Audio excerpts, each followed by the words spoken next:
Okay, ladies and gents, boys and girls, happy Tuesday, October the 4th, 2022. Appreciate you all tuning in. Chris Phillips here, the Daily Crow of the Spurs Up Show. What is going on? We are rocking. We are rolling here on this Tuesday. Again, appreciate you all. Thank you all so much for tuning in. The continued love and support. Obviously, we got a lot to dive into and dissect here on this Tuesday, and a busy Tuesday. We got Alex McGrath jumping on at 12:15.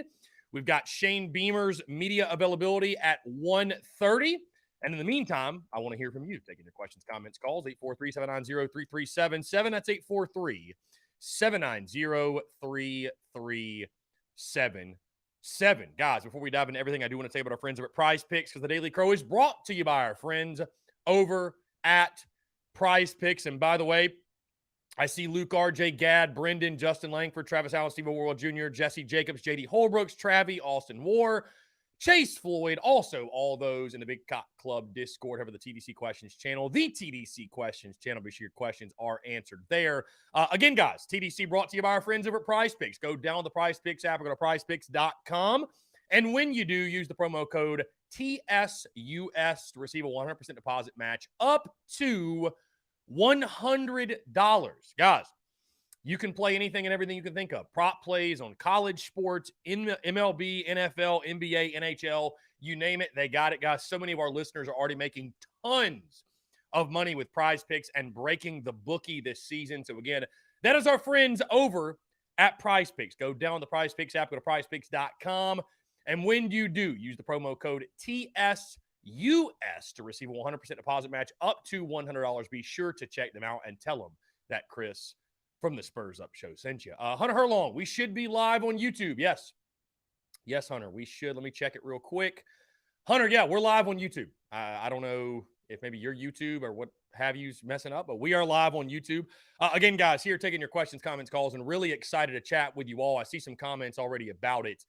John says, can you bet the over-under on Lance's lattes on Prize Picks? No, but we should start just doing our own thing with Lance's lattes, I feel like, on Prize Picks. Why not? Why not? Again, guys, appreciate you all tuning in. Thank you all so much for the continued love and support. Lady Bree, I see you as well. Brian Dean, Chance Crocker says, to hell with Kentucky is what I'll say. We'll try to keep it PG at least for now. Yeah, I had to pull out the retro lid today, by the way, the old 2001 Outback Bowl champions. Got to pull out that retro lid, if you will. Guys, again, thank you all so much for tuning in. Podcast will drop tomorrow. We'll have a heavy gambling episode, of course, talking best bet, SEC gambling picks.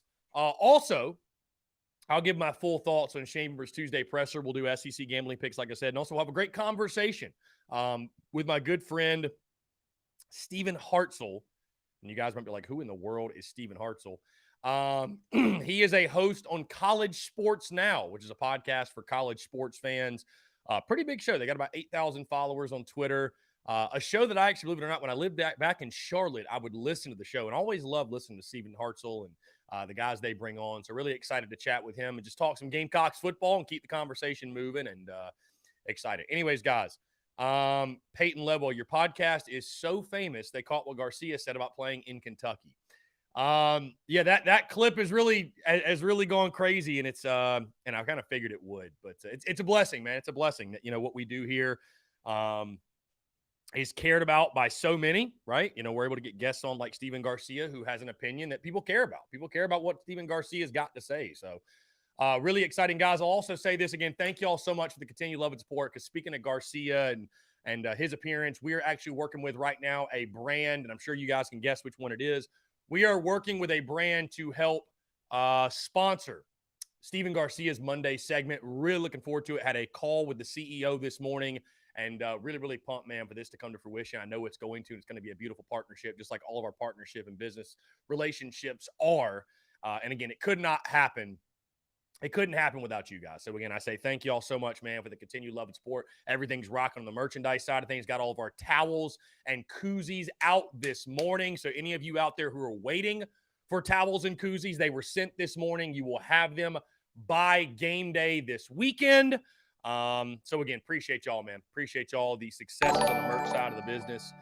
It's just been incredible, man. It's been the biggest game changer, if you will, for the business. Hunter Herlong with the super chat. Hunter, thank you, sir. Appreciate you, Hunter. Thank you. Thank you, Hunter. Hunter says, feel like Satterfield is stuck in his own ways, running what he wants rather than what he needs with the personnel we have.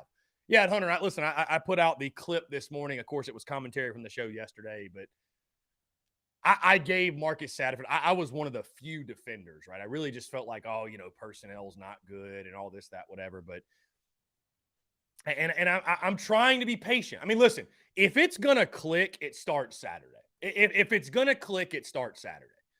Because Kentucky's a quality football team. Give Kentucky all the credit in the world, but they're not Georgia. They're not Alabama, like I said in that clip, guys. Like, this is a team you should be able to have some offensive success against.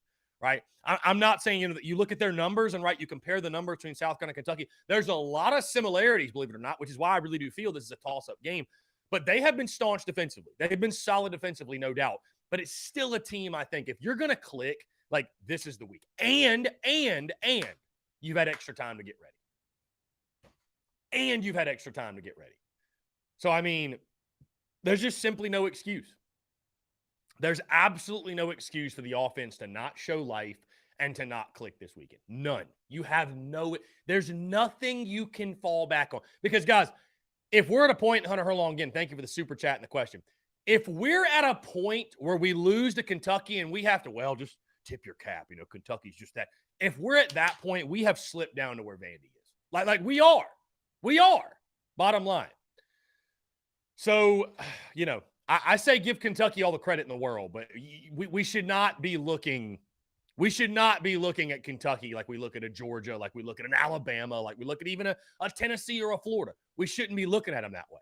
Again, if we're at the point where we have to tip our cap to Kentucky in football, that says more about where we are than where they are. And I'm not trying to take anything away from them.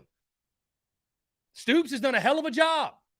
I'm sure we'll have some Kentucky fans jump in here and troll later in the week, if not today, because that clip went so crazy. I'm sure some of them are just watching for the next piece of content that I put out there or we put out there. But, and by the way, guys, just to give you all an idea of that clip and how much of a hold UK fans got of it, 40.9 thousand views is where that clip currently sits. So, if you need any reassurance that the numbers are doing well, I've got plenty of ammo for you. Anyways, yeah, I mean it's just put up or shut up. Like I said, man, it's put up or shut up. It's put up or shut up, no doubt. Let's see. Really excited to hear what Alex McGrath has to say, because he actually texted me, and I'll bring up this text. I'll bring up this text when he jumps on during the game, and Alex was not thrilled. Let's put it that way. Alex was not thrilled. Luke RJ, I have not looked at Prize Picks. I'll pull it up during the break and let you know. I'm not sure. They may not have Rattler's passing totals or his numbers up yet, but the second they're available, I will let you know. Let's see. We got a couple texts here. Let's dive into these real quick, guys. If you're looking to get your questions in, I will say that's a great way to get your question and make sure it gets answered, because we don't get a lot of text. So it's a great way to kind of separate your questions. If you're not in the Big Cock Club Discord, great way to separate your questions from the others. Jesse Texan says, do you think Beamer's on Satterfield throughout the week on changing up the offense or taking more shots? Or do you see him not interacting? Seems like he knows the issues and would pressure Sat. It's really tough to say, because, listen, these coaches are not stupid. Like, these coaches know what's being said. I mean, Marcus Satterfield, God forbid, blocked Brad Crawford on Twitter. Do you really think he doesn't see and hear all the heat and feel the pressure? Hey, Shane Beamer follows us on Twitter, and Shane Beamer's as in touch with social media as any coach out there. So, bro, they know the pressure. They know it, right? They hear the chatter. They know what's being said. So, but I don't know. I don't know. From what we've been able to gather, it seems like to me Beamer believes in Satterfield. Now, is he behind closed doors? I would like to think they're doing everything in their power to make sure we do everything possible to give us the best opportunity to win the football game. Bottom line. I mean, if we can't say that, we got bigger issues, right? We got bigger issues. So, anyways, I would like to think they are putting together a game plan that will give us the best chance to win. Let's see. Our guy Kane Moore says, big game this weekend, but here's a fun fact. UK is 2-38 against teams that they trail by 14 points. Just shows how crucial it is to get off to a fast start. Your take. Well, I mean, Kane, I think that makes a lot of sense. I'm sure if you looked at our record and we're down by 14 or more, I'm sure it's also abysmal. I mean, there aren't going to be many teams, Kane, that you're going to look and say, man, they're 14-2 when they're down by 14 points. It's like, yeah, when you get down big, you typically lose. You typically lose when you get down big, right? So, I mean, that makes a lot of sense. And it just goes to show you're right, the importance of getting off to a fast start. It does show the importance of getting off to a fast start, no question. So, let's see. My guy C tuned in to the Big Cock Club Discord. What's up, man? Appreciate you tuning in. Luke RJ says, Chris, what would you put Rattlers over in a passing yards at for Kentucky? Like if I'm the bookie trying to get even money on both sides, probably 214.5, something like that. I don't know. I mean, I haven't looked at like their pass defense, what they're allowing, but that feels about right. Maybe a little bit more because I think we're going to have to throw the ball. I don't see us until proven otherwise. And this may be one of the games, right? This may be one of the games. I just don't see us being a team that's going to lean on the run game. And I think if we get in trouble offensively, it's going to be because Marcus Satterfield is like here's what can't happen. Here's what can't happen offensively. Because I feel like this is what's going to happen. We've ran the ball well the last two games, right? We have, against two inferior opponents. And Marcus Satterfield is going to get this idea that that's who we are. And that's what he wants to do. He's literally said it, guys. That's what he wants to do. 12 or 13 personnel. We didn't bring him in here to hand the ball off. Well, yeah, you did. Yeah, you did. So what scares me is that we're going to get in this mode of we're going to try to just do that again. And if it doesn't work, well, it's not the scheme's fault. We just didn't play well enough up front to get the job done. That's what terrifies me. You know, if we go out there and run for 64 yards like we're probably going to do, run for 2.8 yards per carry like we're probably going to do, if we're not willing to be creative and go downfield and commit to the passing game, we're just going to get the same result. And that's why I'm saying that this is the make or break game for Marcus Satterfield. Because, again, this is a manageable opponent. This is not Georgia. This is not Bama. This is not a game where you leave and say, man, you know what? Like, if you – and I know this sounds crazy. If you lose because of defense, I can live with that. I can live with a loss because of defense. I cannot live with another anemic performance offensively. I can't live with it. I can't live with it. I just can't live with it, guys. I like not with the players you have, and it's game 6. You've had all spring, all summer, all fall camp, and you've had 5 games to this point. Like if it's not, and I said this all summer too, like if it's not clicking by Kentucky, I'm out. I'm just out. And somebody texts in, let's see. Do you think the fire sat train will deter recruiting? For the record, I think he's not the guy. I want him gone like yesterday. Dude, I don't know. I don't know. They've recruited well. He's recruited well. I don't know what it'll do to recruiting, but you can't not make a necessary move because you're scared a couple of guys. We need to worry about the guys we have on the roster now and getting the most out of the players we have on the roster now. You know what I mean? Because if you have the wrong guy, you don't have a good scheme, and you're conservative, and it doesn't matter who you bring in. I mean, you got Spencer Rattler at quarterback, and he looks like just another guy. You know what I mean? So on that note, since we're on such a bright spot here, we'll go ahead and bring in my guy, Alex McGrath. He joins us every single Tuesday to talk kind of football. Alex, what's going on, my friend? How are you? Doing good, buddy. How you doing? I am doing well. Appreciate you tuning in. On a quick side note, I got a wedding this weekend. We're actually playing golf Friday at the River Club. You ever ventured down to North Augusta and played the River Club or no? I've never been down there, no. Yeah, well, it is a good track if you ever get a chance.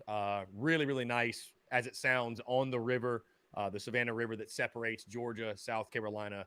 Pure track. I definitely send you a couple pictures. It's a very pure track. Really, really nice. Really nice. Not too difficult, but you got some quick greens, and it's just a nice course. Stuff. It's a nice course. And apparently it'll be beautiful weather. So Yeah, double prizes. yeah. It's like a high of 87 Friday, which is crazy. Yeah, so it's gonna higher be than I thought you were going to say. Yeah, no, it's going to be nice in North Augusta. Also another track in the CSRA, Palmetto Golf Club. I don't know if you've heard of that one. That's in Aiken. Oh yeah, But that one's that's a gym. That's a gym. Yeah, historical. I think Bobby Jones locker is still there or something. And you talk about lightning fast greens. Those are probably the fastest greens in the area for sure of a course you can play. Either way, though, really, really excited to get back on the links. It's funny, man. I think I'm gonna hit the driving range Thursday, but I'm already feeling we're playing with all the dudes and everything. My dad's playing, all the my sister's about to be husband's playing, and all the groomsmen, all that, whatever. And I'm already overthinking it, Alex. When I go out there and I don't care, I shoot well. Especially when I'm not playing for a while. If you go out there and care, that's when you screw it up. Golf is a beautiful game. Golf is a beautiful game that we have ruined with expectations. When you put expectations on golf, you ruin it. Agreed. That's it. Totally agree. Which is why you probably shouldn't go to the driving range at all. Right. You shouldn't even warm up. If I hit it every time I swing, today was a success. Yeah, that's it. And if you have that attitude, you can't leave unhappy unless. And if you do leave unhappy, you should probably just sell your clubs and pick up a tennis racket. So, that's neither here nor there. Just aim small, miss small. That's it. I will say on a funny side note, just real quick, when I used to back in college would caddy at Sage Valley, one of the caddies got in trouble because it was he was on 17 and he got so frustrated because the guy playing. I mean, you would think, right, a course that's $30,000 a year and a $250,000 initiation fee that, there'd be some. I'm not saying real players, but people that play golf, dude, you would be shocked to see the hackers that come out to a beautiful golf course like that. And one of the players asked the caddy on 17, you got any advice for my game? And the caddy just real snarky just said, yes, sell your clubs and go play tennis. And he got in trouble for that. I can see that. You can't say that to the paying guests, but he gave his honest feedback, so I respect it. Anyways, Alex, appreciate you taking the time, man. It's always a pleasure to chat with you. Obviously, we got a lot to discuss and a lot to get into, and I want to jump into immediately because we sit in a huge week, arguably the biggest week of the Shane Beamer era, or at least at this point, it feels that way. But I want to go back to a really funny text, if I can find it, that you sent me. Here we go. During the South Carolina State game, said, I'm all the way in on fire sat. The fence post I've been sitting on is chafing my ass less the swing passes. So the game ended up playing out fairly well. We win 50-10. But, you kind of clump, and I know we already talked about Charlotte last week or whatever, but you kind of clump Charlotte and SC State kind of together, two very similar opponents, two very similar games. Your feelings on the offense coming into this weekend, and I've already gone on record, Alex, and said, this is the game for me. It's either it's going to work and we're going to show progress and we're going to put together a solid offensive performance with, by the way, extra time to prepare for Kentucky since you had a Thursday night game, or we're not. And I think at that point we will know Marcus Satterfield is just not cut out because I feel like, Alex, I've been as patient as possible, defended him all last year, made every excuse in the book. But if by the halfway point of this season with all the pieces you have, if it still looks anemic, I'm out. My patience has run out. Where do you stand with everything? How do you feel about the offense to this point? What you saw the last two games, specifically the last game, and then going into this weekend, what you need to see? I mean, it was nice to see us throw the ball down the field. I mean, it was unfortunate the first one, bounced off some hands and ended up getting picked off. But I mean, that's the risk reward of doing that, right? You throw a 50-50 ball and you see what happens. It's just, it's frustrating. It's just been frustrating watching it to this point. And there could be a missing piece in this that we're unaware of or whatever, but to not push the ball down the field with the talent that we do have on the offensive side of the ball and just continuing to throw swing passes and wide receiver screens and, all of that jazz and not feature who you thought would be dominant players in the offense, it's just tough. It's just tough to watch. It is. And swing pass Sat, by the way, is the nickname that I've given Marcus Satterfield at this point, because I don't know. Like, on one hand, I'm like, maybe I'm over exaggerating, but on the other, I'm like, I have never seen an offense throw. Like, it reminds me of the old Clemson offense. Like when Dabo first got there and they were just bubble screening you to death. That was the Billy Napier offense. Right. Yeah. That's what it feels like to me. And I see a comment here, by the way, Lady Bree, who's a staunch Satterfield defender and whatever, says that we could lose 48-45. Everybody blames Satterfield. I disagree with that completely. I disagree with that completely. I mean, I think 30-plus offensive points at Kentucky, I will feel better because and I just said this, Alex, and I'll get your take in as we go into this Kentucky game because I'm not going to spend a lot of time talking about SC State. It is what it is. You did what you need to do. This game against Kentucky, you look at the Wildcats. I still think they're overrated at 13th. I really do. They were overrated as hell being a top 10 team. I'm not saying they're not a good team, but they're overrated at 13 in my mind. But you look at them defensively, solid group, but they're not Georgia. They're not Alabama. Like, there's no reason why you shouldn't be able to move the football to some degree. And if you can't, Alex, and if you have to tip your cap to Kentucky, then I think you have to reevaluate where you are as a football program. If you're at that point, then you're not what you think you are. You know what I mean? Like, give all the credit in the world to Kentucky, but if we're now starting to clump Kentucky up there with the Tennessees and the Georgias and the Floridas, we got bigger issues on our hands. Yeah, and casually observing Kentucky to this point in the season, I certainly don't think they're at that level by any stretch of the imagination. I mean, it is entirely possible Tennessee isn't either. We'll find out more about that this weekend, and then they got to play Alabama the weekend after that. But yeah, I'm with you. I think they're. I mean, I said it last week. Certainly I didn't think they were the number 8 team in the country by any stretch of the imagination, which is why they were a 6-point dog to Ole Miss when that line opened. So, us coming into this plus 10.5 seems. I don't know. That seems like a lot to me because I'm with you. I don't know that we've really seen anything from Kentucky to this point in the season that shows you that they're world beaters by any stretch of the imagination. So, certainly you've got every opportunity to put something together here and have a very successful outing. And it's just like, can we put those pieces together to make that happen? And that's just going to involve doing more than, running counters and throwing swing passes. We're gonna have to feature some playmakers in this one. Yeah, and I will say, to your point, because it's not all bad, right? I did see them take some shots down the field. The unfortunate interception, they went down the field there. The deep ball to Jalen Brooks, he comes down. Which, by the way, Jalen Brooks has established himself as a big time playmaker for you. It's been incredible what he's done. I loved the play action to Jaheim Bell. He's obviously got to touch it more. I think that's still where, Alex, I find myself still wanting to see more is even coming out of Charlotte and SC State, where you feel like your playmaker should be featured a lot. Like a guy like Jaheim Bell, it just still feels like he's being criminally underutilized. Josh Vann is a complete non-factor outside of returning a couple punts here and there. And, it's just, are you getting the most out of the offense? I think most would say no to this point. But again, this week can really change the narrative. I'll ask you on that note, Alex. I labeled this game over the summer the greatest inflection point of the season because I look at it kind of that way for Kentucky too. And maybe some would disagree, and that's a little bit over exaggerating because there's a lot of football left. But I just kind of feel like this is the fork in the road, right? For the Gamecocks especially. Like, if you're going to go win 7 games, let's say, this is one you need to win. This is one you need to take, right? You lose this one, you may still get to 6, but you're going to feel like you're fighting this uphill climb, this uphill battle, basically for the remainder of this season or until you win a game over a quality opponent, right? I think almost for more so the health of the fan base and the health of the program regards the mentality of this season. That's why you more so need this win than anything, because nothing would sting more than to go into the bye week, right?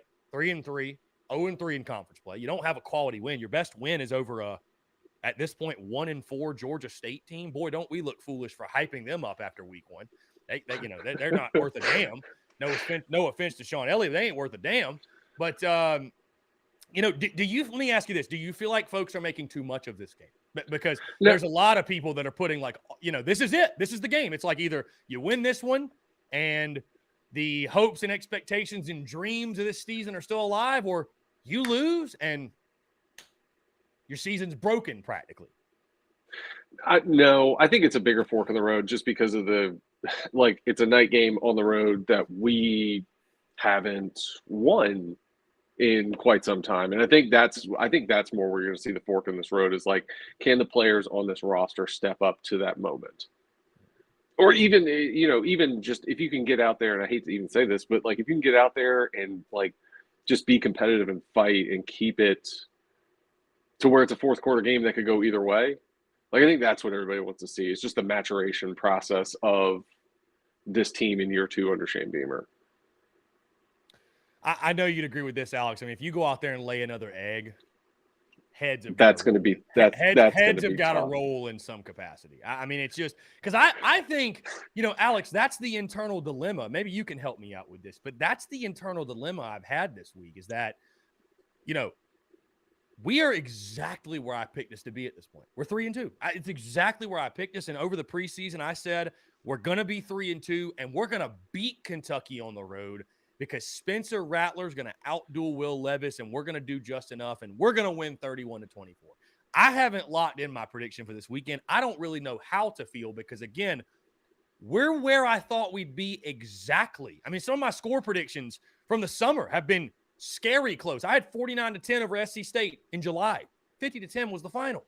Pat myself on the back for that one. But anyways, but it doesn't feel like I thought it would. You know what I mean? It just doesn't feel like I thought it would.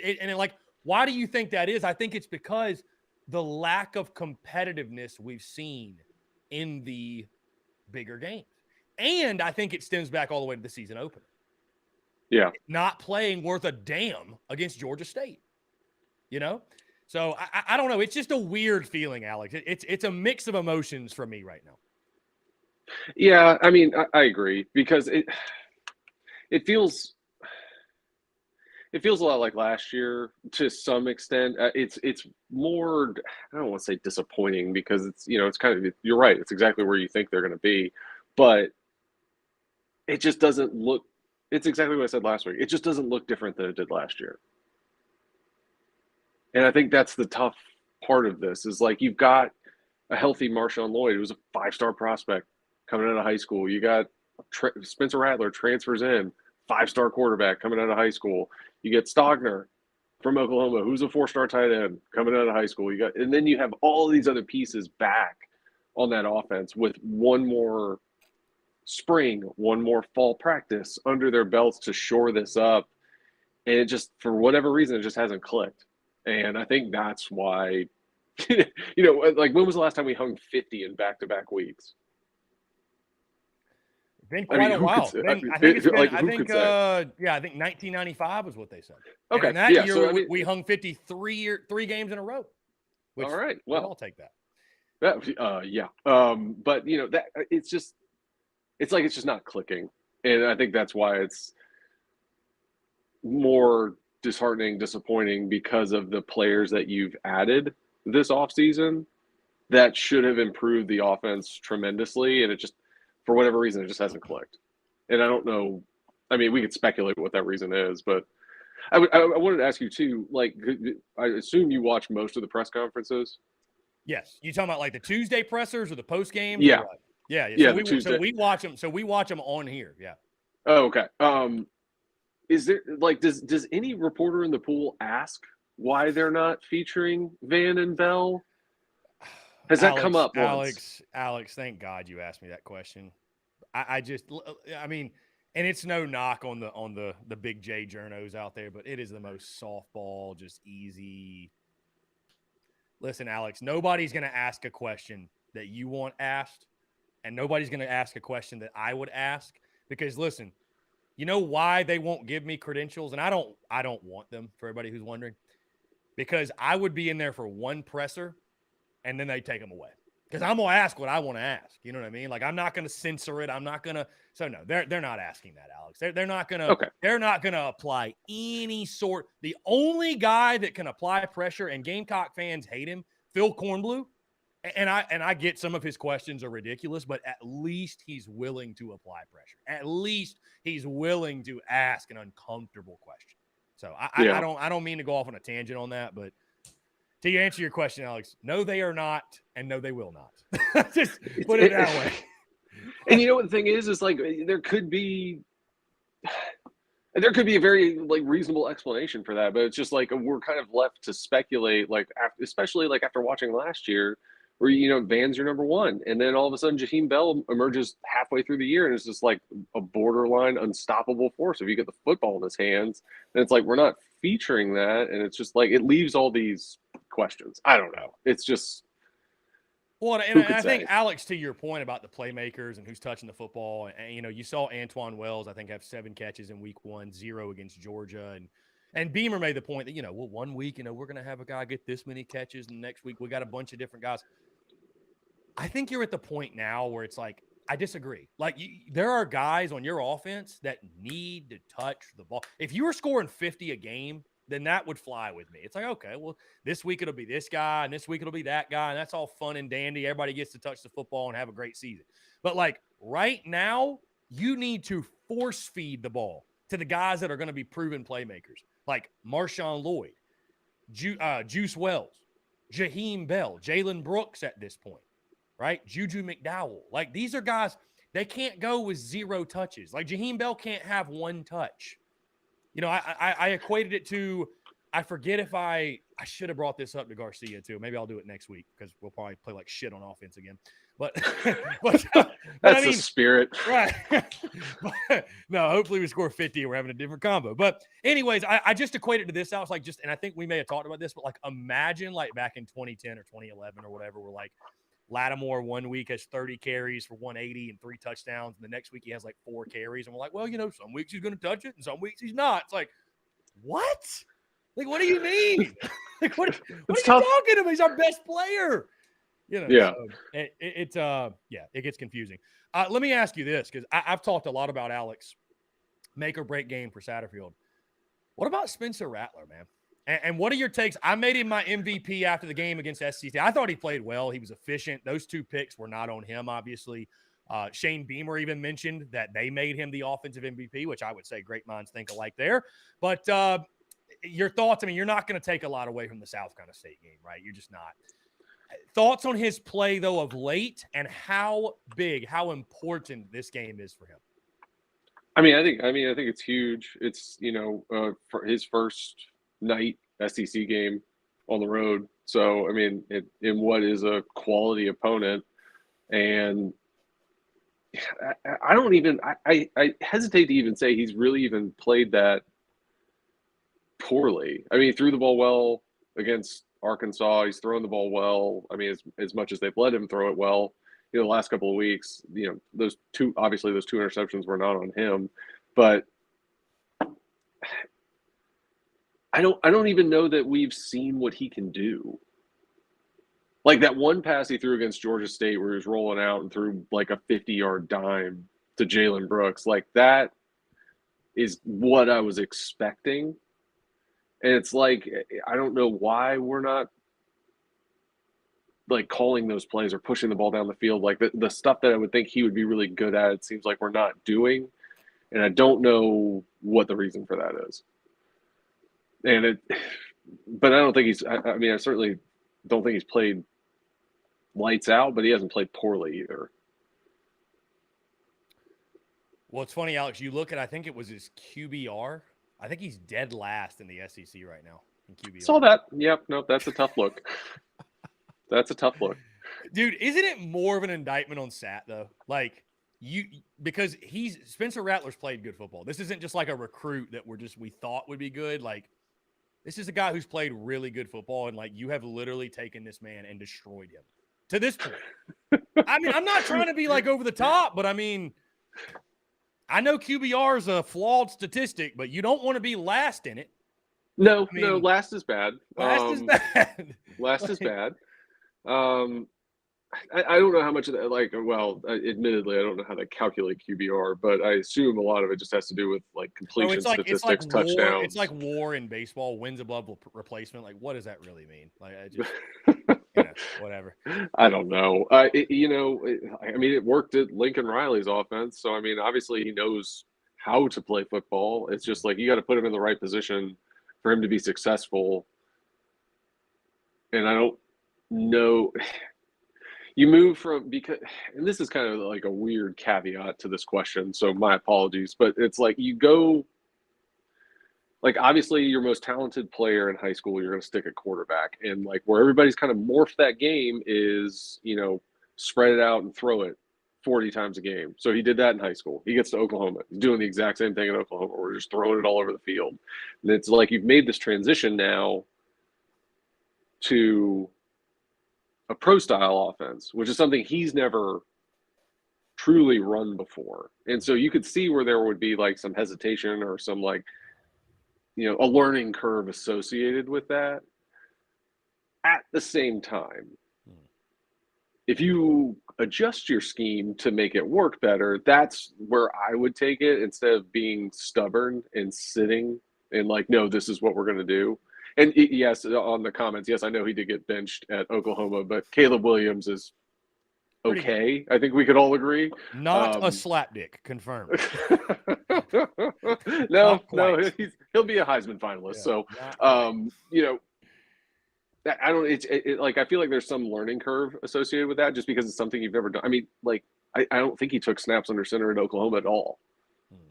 And so now you've kind of morphed into that realm where you're not catching the ball 5 yards back. You're having to drop back, and kind of how all of that plays into it. It's just a learning curve. So some of it's that, and some of it, it's too many bubble screens. Yeah, swing past that. Now, what's funny though, Alex? We're going to spend all week talking offense, and I understand why. Big game for the defense too. I just you look at them. It was as you'd expect again against Charlotte SC State, pretty dominant but leaky at times. And we've seen against quality competition, man, the Gamecocks have struggled to stop the run, right? Over 200 yards rushing allowed against Georgia State, Arkansas, Georgia. Again, those are high-quality teams, but here come the Kentucky Wildcats, and what do? Well, they run the football, right? They got Chris Rodriguez back. And I know their offensive line has been shoddy, but if you look at the history of this series, line of scrimmage play is at a premium because they've won 7 of 8 against you, which I want to throw up as I say that, but they've won 7 of 8 against you. And in those 8, and I know it sounds obvious, but it's just they have physically whipped you at the point of attack, and the team that wins the line of scrimmage wins this football game. And more often than not, that's been Kentucky. Alex, I think you got to look for a big performance up front. I'm really excited or intrigued to see what Clayton White does to combat that Kentucky rushing attack. And, of course, they've got Will Levis, who, whether you think he's overrated or not, he's a highly rated guy, and many folks think he's a first rounder. So, it's going to be an interesting battle. That Gamecocks defense, who's not getting as much attention, you're going to have to stop the run to have any shot in this one. Yeah, they're going to do what Arkansas tried to do and just run it down our throat. Yeah, and just control the clock, keep the ball in their hands, march down the field at will on the ground, and whatever you can do to combat that, right? And it's almost like, what we talked about going into the Georgia week was stacking the box and making them beat you over the top, right? And I think you saw Missouri try to do that this past weekend, where they just stacked the running lanes and forced them to go through the air to beat them, which eventually they did. But I think you got to take kind of the same approach with Kentucky. Like, we're like the strongest points, I think, to this point on our defense is still it's got to still be the secondary, right? I would say so, yes. I mean, I don't know how you could. You're certainly not going to say linebacker, and you'd have to say secondary, yes. When fully healthy, especially, which they should be this weekend, you're going to get Darius Rush back. I think David Spalding should be good to go. You're led by Cam Smith, preseason All-American. Yeah, I'd say the secondary is your strength. Yeah. So that's what I would try. That's what I would attempt to do if I was drawing up defenses in the DURS, like stack that run and make them beat you over the top. Yeah, I mean, you got to take something away. Yeah, you have to take something away, right? If Levis has an a Heisman caliber type game, I guess again you just try to tip your cap to him. But it's back to the old adage: if you can run the football, you can stop the run. You're going to have a great chance to win. I mean, that's been the name of the game in this. You look at last year, Alex, which, you and I think saw that one very realistically, gave Kentucky all the credit in that one. And I think the only Gamecock content creator that had the nuts to pick Kentucky to win the game. And sure enough, they did. And you look at their final result, I think they outrushed you like 240-58. I mean, it's just proofs in the pudding. You know what I mean? Yeah. And they've done that year after year after year after year against you. We got a question, Alex, from the crowd, if you will. A good buddy of mine, John Rice, sent this in. Spencer Rattler, as of now, do you think he's back next year?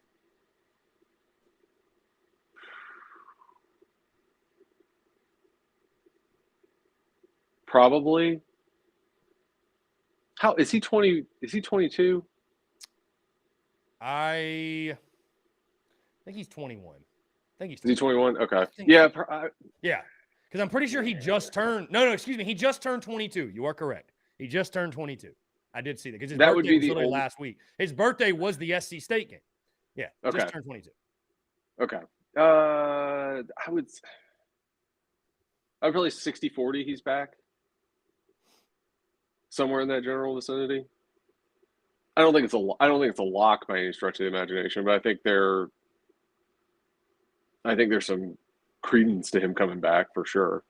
And this is as of now too. So I mean, if he plays well down the stretch, I could definitely. I mean, I think the plan all along was for him to bolt to the NFL, but certainly I don't think he's going to make a bad business decision.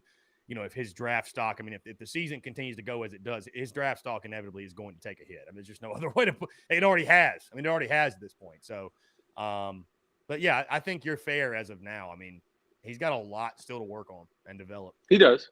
So, but he does. But I mean, I guess now it kind of wades into like, does he have the physical tools to do it? Yes. And it's just like, now you're just kind of playing that ticking clock game. So if it's, you go into a pro day or you go to the combine or, whichever direction he takes it and he has a good performance, like he's going to push himself back into that conversation because of the potential he has. So I guess it just depends on how the rest of the season plays out. Now, Alex, speaking on Kentucky, you were on the team that went there in 2008. We talked, and 2006, I guess, right? That was the reverse pass year. Yeah, the trick. Yeah, but I say the trick play game. I don't know if you want to quite go as viral as your buddy Steven Garcia did when he said that Kentucky was an easy place to play, and that video right now is sitting at, I think, 41,000 views, Alex, because Kentucky Nation got their hands on it. I don't know if you want to go, I mean, hey, that's why I have Steven on, Alex. That's one of the reasons. That's one of the Steven's got great takes. Yes, Steven knows how to make his presence felt. We'll just leave it at that.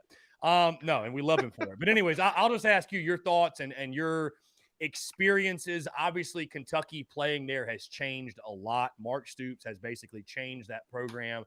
But just recall your two experiences. Again, 2 wins. So you are undefeated at Kentucky. But, 2 interesting games, but 2 hard-fought games. I mean, that trick play game, yeah. I think y'all won 24-17 both times you were there.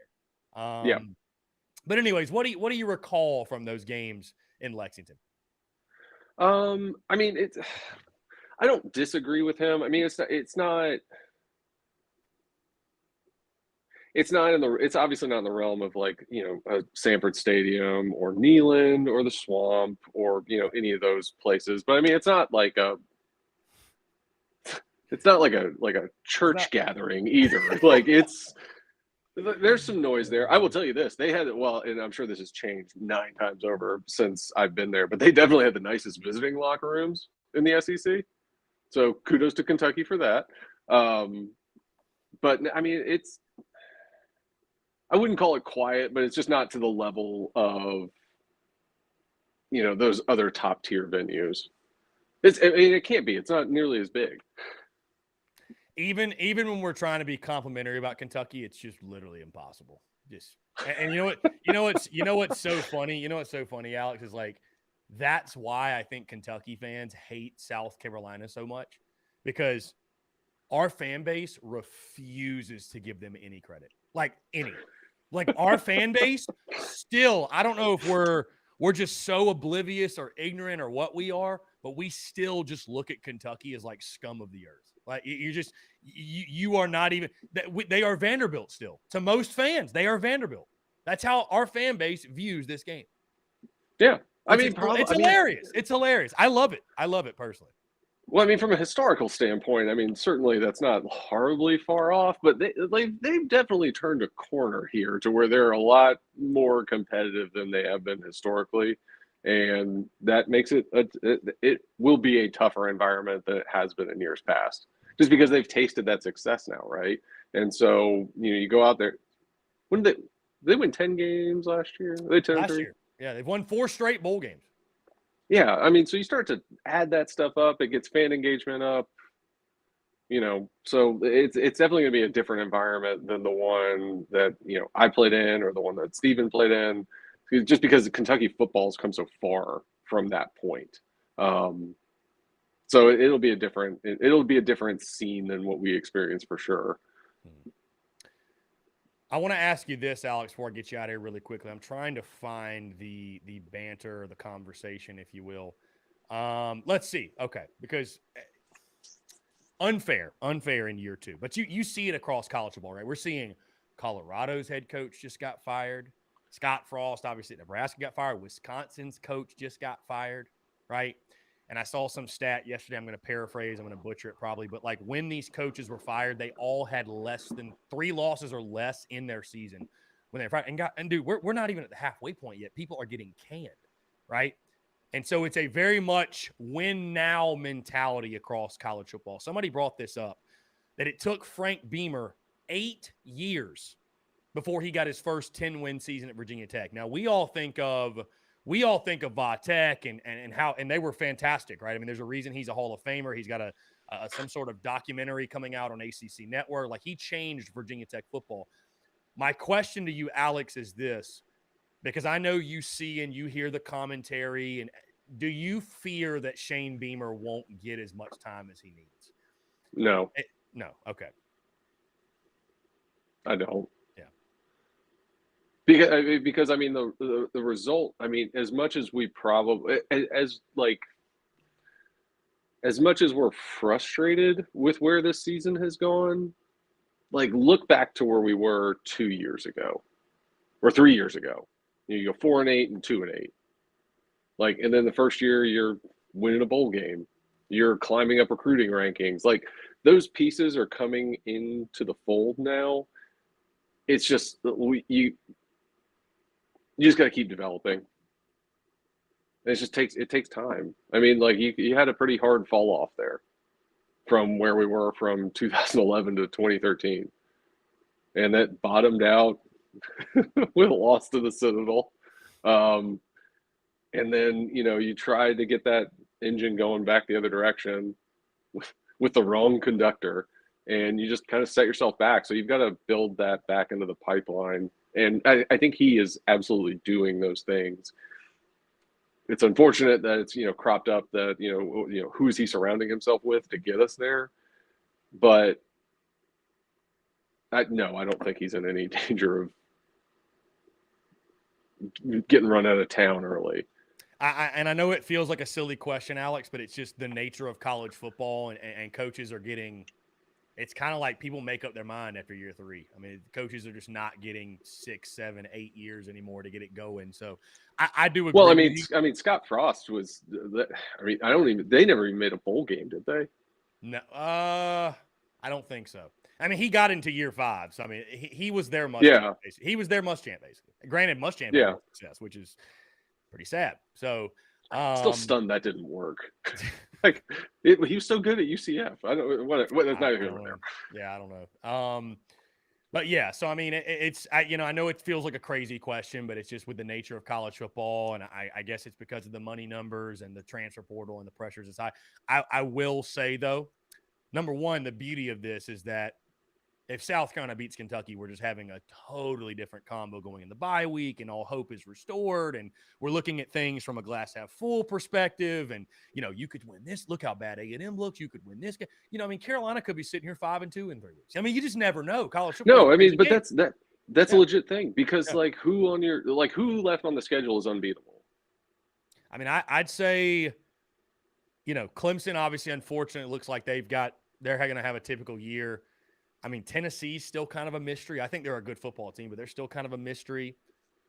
I mean, outside of that, everybody else is very beatable. So, I Yeah, mean, exactly. And so it's like that the narrative change with a win in Kentucky is gigantic for momentum going forward. oh, yeah. Because like Texas A&M, certainly they are not world beaters. Missouri's not, Vandy's not, and then you've got Florida is what it is. Yeah. It's a very Jekyll and Hyde situation for them Yeah. right now. Yeah. So yeah, I mean, hope is restored to your point if you can pull this one out. Yeah. A lot of football left. A lot can happen, but it's got to start Saturday. It has to start Saturday with a win in Lexington. Marcus Satterfield's got to be. I don't know if we should somebody go tie him up and leave him back in Columbia, and we'll get Justin Stepp to call. I don't know. I don't know. Let's go find some. Leave him behind. Just leave him behind. I don't know. Speaking of coaches being left behind, what happened to Greg Adkins? Health issues supposedly. I mean, not supposedly. Health issues. So Is he back? Beamer said that Sunday he had no update. I'd imagine they're going to ask him that today. Lonnie Teasley, who is a GA, I say he's a GA, but he's coached at a couple places before, but he is a GA, but or whatever he is. Anyways, he's the fill-in O-line coach. Yeah, I don't know, man. I think Atkins. This is like not even football related. I think it's probably time to hang it up if you're second straight year dealing with health issues. So we'll see. I mean, obviously you just hope he's okay, but yeah, it's came out the day of the SC State game that he wasn't with the team. So Yeah, again, I saw that. I'm sure Beamer will address that today. I'd imagine he'll have to. So yeah. Now, if we could get him to address the lack of touches for Jaheim Bell. Yeah, that'd be great. I don't know that. I don't know who in the world in that room would ask that. Either way, Alex, it's always a pleasure, my guy. I appreciate it. Thank you so much for doing it, and we'll talk next week, same time. All right, sounds good, buddy. All right, man. Take care. Great stuff, Alex McGrath. Always a pleasure to chat with him. Guys, we are going to jump into a quick break, but I want to continue to hear from you more, your questions, comments, calls, and more on the other side. You're tuned in to the Daily Crow.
All right, guys, we're back. Taking your questions, comments, calls. 843-790-3377. That's 843-790-3377.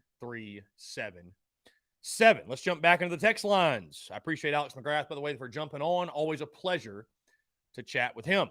Let's see. Jesse says, do you think if Sat doesn't work out and we let him go, Dan Mullen or Scott Frost should be the first we contact? Your thoughts? I'm going to wait, Jesse, until we actually have an opening to project who the next OC should be and who we should be calling. Let me just say that. But I don't think either one of those guys would come to Columbia. I wouldn't be holding my breath. We'll put it that way. Let's jump to, let's see.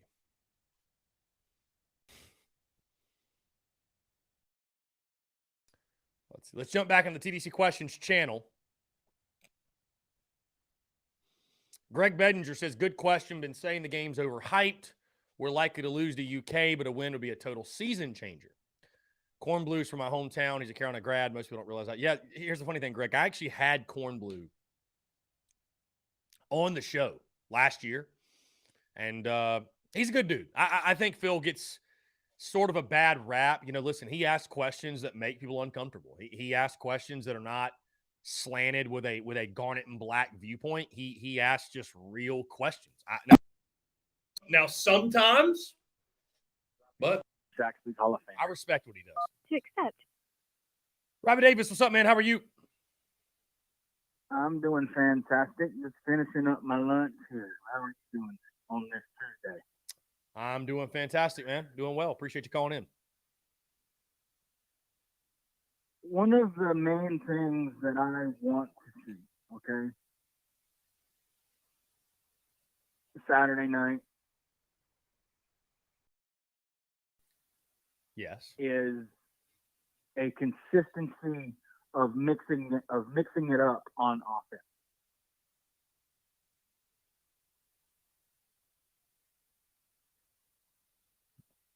Run it whenever they're expecting you to, or pass it when they're expecting you to run it. Mix it up, get them confused, and make their corners and safeties have to cover our guys.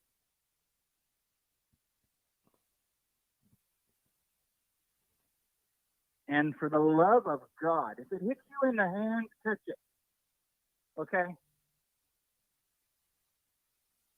Yes, Robbie, I would agree that we need to be balanced. No question. We need to be balanced, no doubt. I think that's what we all want to see more of is balance. You know, I don't expect to be able to run the football at will the way you have. Doesn't mean you just have to completely scrap it. However, I will say, you know, I made this point last year, and I will say this yet again. You know, I believe one of the great traits of great entrepreneurs is they fail fast. You're going to fail, right? You're going to fail inevitably, but to fail fast and learn from your failures quickly. So listen, I think you need to try to be balanced around the football. If you cannot run it and you know that you're going to have to get creative and do a little bit more, do it. Fail fast, learn quickly, you know, put together a plan that's going to work and execute on it, bottom line. It's just not good enough to not be able to run the ball and say, well, you know, our offense just depends on running the ball. And if we can't run it, we're screwed.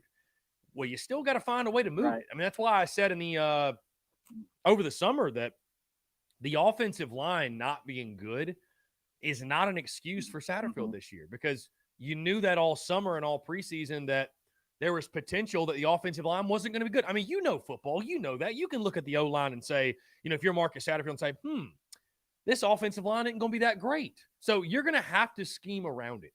You're going to have to. I think that's one of the problems with not I'm not saying all OCs are like this, but some OCs are just set in their ways, okay, and are not willing to make adjustments.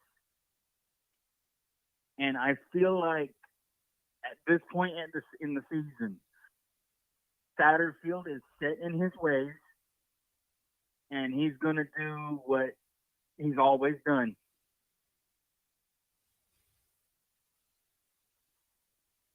And he's not going to try to figure out the best and easiest way for us to move the football, and he's not going to adjust the offense to help with what we have on offense. And I'm not saying that we don't have weapons, because we do, okay? But you've got to adjust the offense to the weapons that you have. And that goes for any football team, rather if it's the Charlotte 49ers or the South Carolina State Bulldogs. You have to adjust your game plan, even on defense. You got to do it on defense too. You got to adjust your game plan for the players that you have. Because some years we're not going to have the athletes that we do have right now.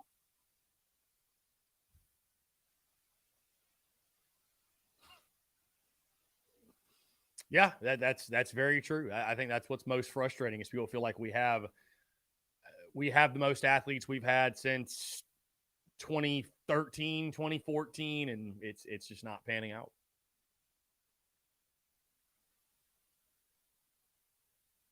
And I still believe, just like you, this week is going to be make or break for Satterfield. And if I'm lucky, I'll only miss the first half Saturday.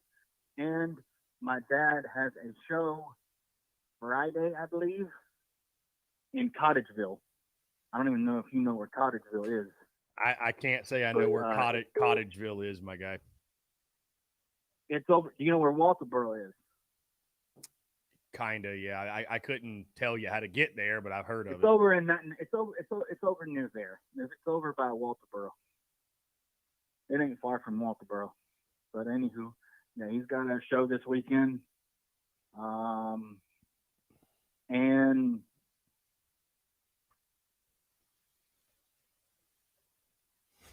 I don't know what kind of a runner the Kentucky quarterback is. Okay, I don't know if he's a good runner. I don't know if he's a great runner. I don't know.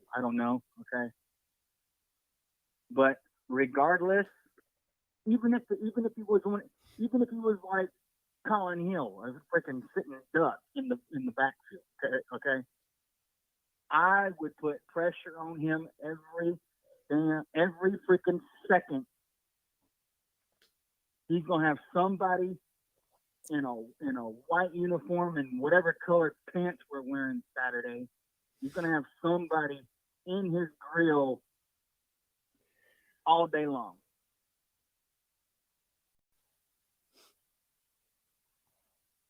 Okay? And I would stack the box and make them beat you passing the ball. I think that's what you have to do. Yeah, you can't let Kentucky run it down your throat. I feel like we're kind of having the same conversation we had about Arkansas a little bit. So it's I look at Kentucky as like a not as good a version of Arkansas, but still they're gonna and they obviously don't have a quarterback like KJ Jefferson, but Will Levis is a really capable player. But yeah, I mean you're gonna have to, if you don't stop the run, you don't have a chance. So if you don't stop the run, you don't have a chance for sure. So, right. Yeah, if Will Levis goes off and has a night, so be it. But you got to stop the run. Robbie, everybody, be sure to check out Walterboro, not Walterboro. Where is it again? Where's your dad's show? Cottageville. Cottageville. Oh, Cottageville. Over there, you can go see Mama and them. Go with Mama and them. See Uncle Boudreaux. Yeah, Cottageville, middle of nowhere. Anyways, and then of course, like I said, I'll give you my prediction Thursday. That's the earliest Wednesday. Robbie, everyone tomorrow. Actually, everyone on the Daily Crow is counting down the seconds till your prediction drops. I'm just getting. It might not be pretty. Okay, it might not, or it might be. Don't put lipstick on a pig, man. Just give it to us how it is. But yeah, you have. Anyways, I hope you and everyone else has a fantastic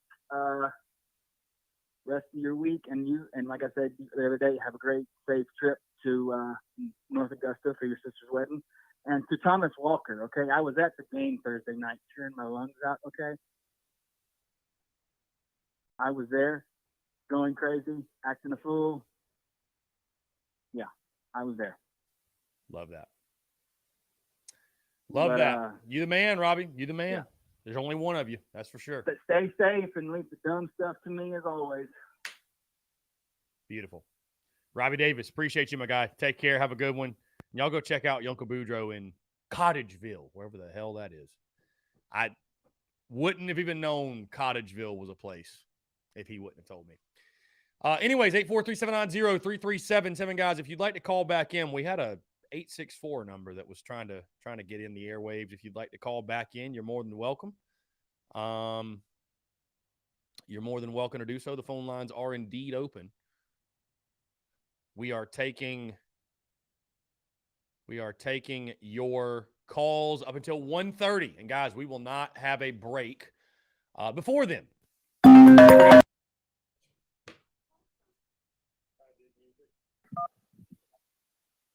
I dig music. What's up, man? How are you? Good, man. Just going to talk about the offensive coordinator and O-line situation. I know it's a little premature and I'm not going to ask you to name names or anything for, like you said earlier, about offensive coordinator positions, but I have to think that if they go with a new OC or they go with a new O-line coach, I have to think that that's going to be a package deal. Like, I have to think if one goes, they're both gone. Because those two guys have to be on such a same page. They have to, you know, they're both pro style guys. Satterfield and Atkins are both pro style guys. So, you know, what are you going to bring in? Let's say you bring in a guy like Brent Keys, who, you know, they said Beamer wanted him originally, but he went to Georgia Tech or whatever. He was at Alabama. You bring him in, if his scheme doesn't align with Satterfield, it's not going to amount to a hill of beans, you know, because we're going to be running the same stuff. So you bring in a guy who's a zone scheme and we're better at gap scheme stuff, just like now, is it going to make a difference? You know, it's like, you know, so I think I think they either don't get rid of anybody or they get rid of both. And I think that's probably what we're going to see, because I just don't see this improving.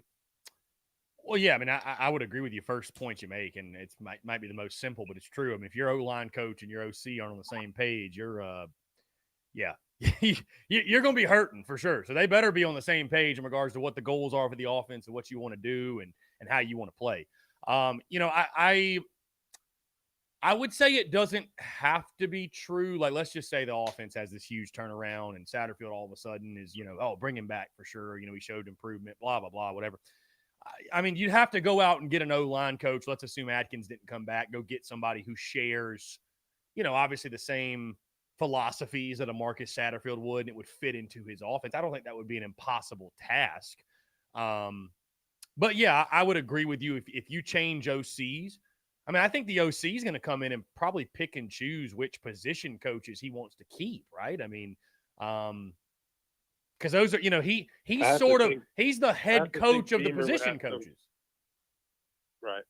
But Beamer's going to have say, but I'm just saying, like, you know, I mean, if that OC is like, hey, man, I got this. Step, it's like, I got this running back coach. I think that's the guy you got to keep. But it's just like there's going to be growing pains regardless. That's why I say, to some extent, I think Beamer wants to keep some continuity, because, you know, we've had so many coordinators over the last few years, just in and out, 2 years, 3 years. We saw that under Muschamp. It's like, if we pull the cord on this in year 2, what happens in year 4 when we're 2 years in and there's still no continuity and we're still trying to teach this young – it's going to be a whole young O-line at that point. And we're still teaching them how to, you know, run zone schemes and stuff, and they're better at gap scheme or whatever. You know, I don't know why it has to be one or the other. I don't know why we can't continue to run both or just run what we're good at. But, you know, anyway, but I don't know. I think we're going to end up seeing both of those guys gone. And it's unfortunate, but it is what it is. Yeah, I mean, You know, to your point, you want continuity, but I really do believe that, and I hate to say this, right? Because you know you're still we're so early in the Beamer tenure, and listen, I'm in this thing for the long haul, but Right. if you're porous offensively and you bring Satterfield back next year, it's career suicide, dude. It's career suicide because when you look at it, True. when you look at it in the sense of Beamer's in a great position right now. People are blaming Sat. They're not blaming him yet. They're blaming Sat. But over time, right? Over time, if you didn't show a willingness to change and to evolve and to make a tough decision, right? That blame is going to shift from him to all of a sudden it's going to go up the chain, right? It's just like anything else in life. It's going to go up the chain to, well, damn. I mean, think about it. Will Muschamp didn't start out as, you know, it wasn't his fault, right? When he first took over at Florida and the offense, the OC sucks. Then he got another OC. Well, maybe they gave him the benefit of the doubt again. But at some point, then you're building your reputation, you're building your brand, and it's like that's what you become known for. And now we know Will Muschamp, destroyer of quarterbacks, destroyer of offenses. Like that's the last thing, obviously, that Shane Beamer wants his rep to be. He doesn't want his brand to be that, right? So I understand the continuity thing, but if it doesn't work this year, like, am I saying that Shane Beamer's got to make a firing middle of the season? I'm not saying that, but like, it can't go past this year, I don't think. Well, that's why Beamer gets paid the big money because that's an extremely tough decision to make on his part. And I know he's got to be worried about it because it could be a lose-lose situation either way. And it's like, you know, on one hand, you know, you want to see where this thing goes, but after this season, you really wanted to see improvement this season because after this year, not just Rattler, but the O-line situation takes a whole different turn. Mm-hmm. And I think, you know, bringing in all these new recruits, all these good O-line recruits, I think bringing in a new O-line coach with those guys could be a good thing. Personally, I mean, I think that could be a good thing. Just a whole new foundation with that group. They grow into some new coaching, a new coach, and in my mind, I think Satterfield stays. You know, we'll see what happens, but I don't know. In my mind, I think there's a stronger possibility that the O-line coach goes and Sat stays. But I know fans are just going to absolutely. There's just people who are already off the Sat train. They've been off the Sat train for a year already. So and you're not going to get them back. So I mean, for a large portion of the fan base had Satterfield guilty before the season even started. So all that happened was, you know, the Mayo Bowl happened and it quieted because, I mean, you're just an asshole, right? If you're complaining after winning a game like that, right? So it quieted the Satterfield chatter, but it was still there. It never went away. So, you know, I don't know, man. I guess it's frustrating because you don't feel like you're going to have more talent offensively next year than you have this year. That's what's tough too. So, well, we'll see, man. Thank you. I'm gonna hang up and listen. Yeah, man. I appreciate the call. Thanks so much, man. I dig music. Fantastic call and fantastic points. And yeah, listen, that is why Shane Beamer gets paid the big bucks. But I do believe that if it doesn't work, and I've already told you guys how my feelings on the Kentucky game, and this is the crossroads. This is the game. It'll be career suicide if Shane Beamer brings him back. It really will. And again, I'm not trying to over exaggerate, but it's just perception's everything. And if he were to bring back Marcus Satterfield after you finish, and by the way, I want to point this out because Lady Bree and even some others have pointed out the offensive numbers and what the numbers, and I totally get it. I mean, we just played Charlotte and SC State. Here's the thing. Like, just throw those games out. Hey, we might go score 35 on Kentucky, and we're having a totally different convo. That's what I hope happens. God, I like, trust me, that's what I want to happen. You know, there's some people out there that think I feed off of bad things happening to USC and calling for coaches' jobs. And, bro, I just call it as I see it. I don't feed off of that. I want us to win. I'm a fan, and guess what, guys? I'm here to spoil it for you. I'm here to spoil the news. Business does better when we win. We sell more merch. Views are up. Everything goes up when we win. Everything. So I'm not in the business of, oh, God, I hope Carolina loses so I can come on Monday and bitch about it all week. Like, that's not where I'm at. I hope we're having a different combo. But the reality right now is this. Take away Charlotte and SC State. Those games don't matter. Against half-decent quality competition and then half-decent competition, which 1-4, right? Georgia State. You scored 14 offensive points against them. I'm going to skip Arkansas. You got dismantled by Georgia. And Georgia's Georgia. Give them credit. Arkansas, you want to feel good about that game. They've got the worst pass defense in college football damn near. So you just don't have a lot to hang your hat on right now. I mean, again, what are you going to hang your hat on? The fact you scored 50 on freaking SC State and Charlotte?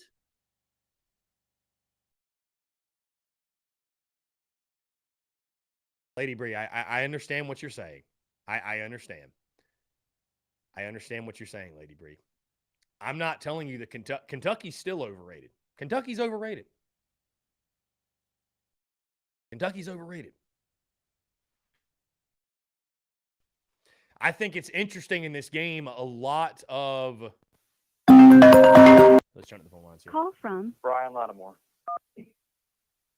Brian, what's up, man? How are you? Good, man. How you doing? I am doing well. Just chilling. We got Beamer in 10 minutes, by the way, just to give you a just an idea on time. But yeah, go ahead. Yep, I'll make it semi-quick. So obviously our offense sucks. Marcus Satterfield sucks. Kentucky sucks. You know, I think we've talked about all that enough today. I mean, it really, college mention- football in a nutshell is Georgia, Alabama, Ohio State are all elite, and everybody else just sucks. Everybody else is everybody sucks. Why not? Everybody sucks. I'm not even going to give Clemson the benefit of the doubt. They suck too. You know, everybody sucks. Who sucks the least is what we're all battling for.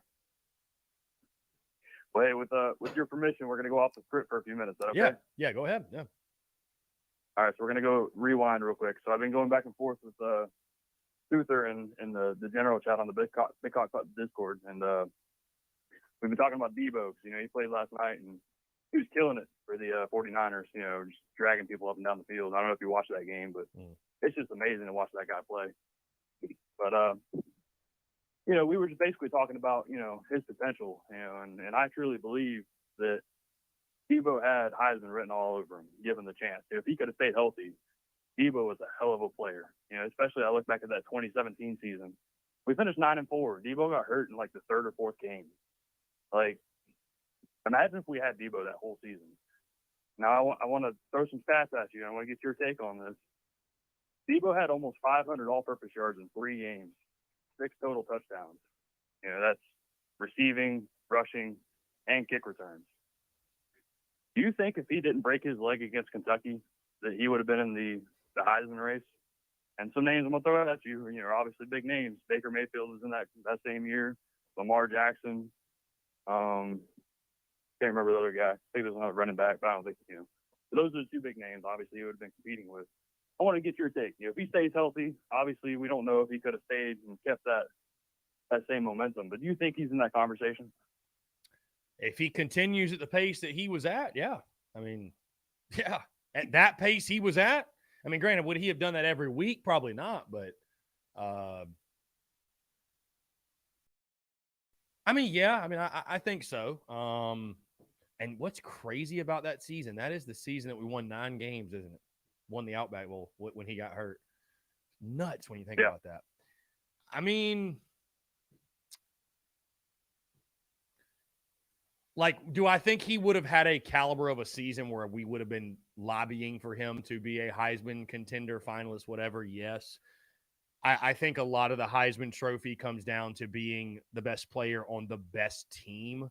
Like, if your team's not elite, you practically have no chance. So, you know, I don't know. But, I mean, I know that I saw you and Justin's conversation in the Discord, by the way, so I know this is like a hot topic of combo. But he was a Heisman caliber player. I'll just say that. He was a Heisman caliber player. So why But not? you don't You know, think if that he would have maybe if he kept on stays that healthy- pace, if he would have kept on that pace and stayed healthy, I mean, why not? I mean, especially on the special team side, that's really what was separating him from everybody else. All right, so question. We went 9-4 without him. He stays healthy. I mean, are we in the elite category? Do you think we win more than 9 games? We lost to Kentucky. Yeah. We lost to Texas A&M. We lost to Georgia. It's a great point. It's a great point. I mean, and we lost to Clemson. And Clemson was the biggest margin of victory. mm-hmm.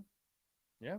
No, Every other game was within 2 touchdowns. Yeah, that's a great point. I mean, maybe we'll never know. But I mean, again, if he would have kept up the pace he was on, then yeah, I think he would have been in the conversation. I don't know if he'd have been a finalist, but I think he'd have been in the conversation.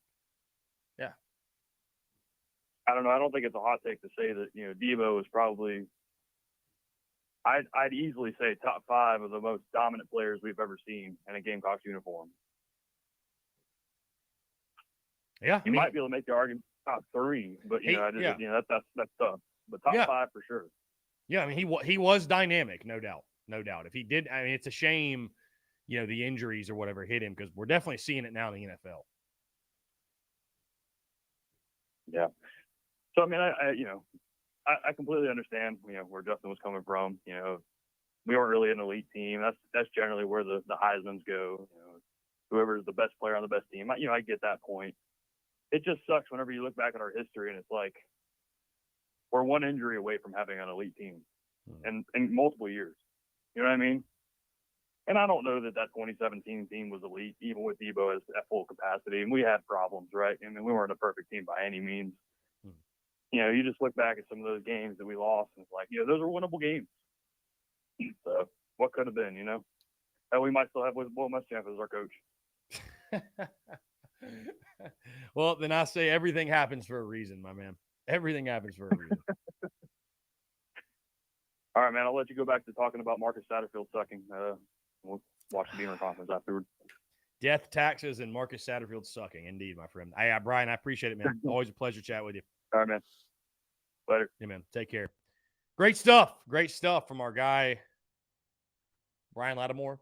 Had a buddy of mine. I don't know if he's gonna call me a buddy after this, but had a guy text me. Haven't heard anyone say we finally won 2 games we should have and didn't play down to our competition.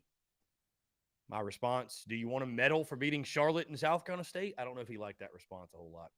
So, hey, it's all in love. I just, I mean, listen, I've given credit. I've given credit where credit was due. We played well. We executed. We did some good things. But I'm not going to be beating my chest touting anything about, coming off a Charlotte and SC State. I mean, good job. You did what you should have done. Good job. Good job. This season was never about beating Charlotte and SC State. When we broke down the season in wins, toss-ups, and losses, those were kicked in the win bucket without even a thought. They were wins. What do you want me to pat you on the butt for beating those teams? I had much bigger aspirations and higher expectations than beating them teams. Hey, I'm not saying don't celebrate the victories. Celebrate victories when you get them, no matter how big or small. But, hey, we won those. Now it's Tuesday of Kentucky week. It's time to focus on the Cats. Guys, again, we will talk gambling on the podcast tomorrow and also Shane Beamer's Tuesday presser comments. And we have a great conversation. Great podcast that'll drop tomorrow. Let's see. Guys, let me say this. If you're in the Big Cock Club Discord and you're commenting and you want something answered, answer it in the TDC Questions channel. Makes it much easier for me to find. Our guy, Luke RJ, said, what if we only win one more game and finish the season with 4 wins? That ain't Beamer ball. What if? I mean, Luke RJ, it would be an abysmal season. I mean, I said it all summer that even 5-7 would be a massive failure. There's no way to spin it. There's just no way to spin it. Let's see.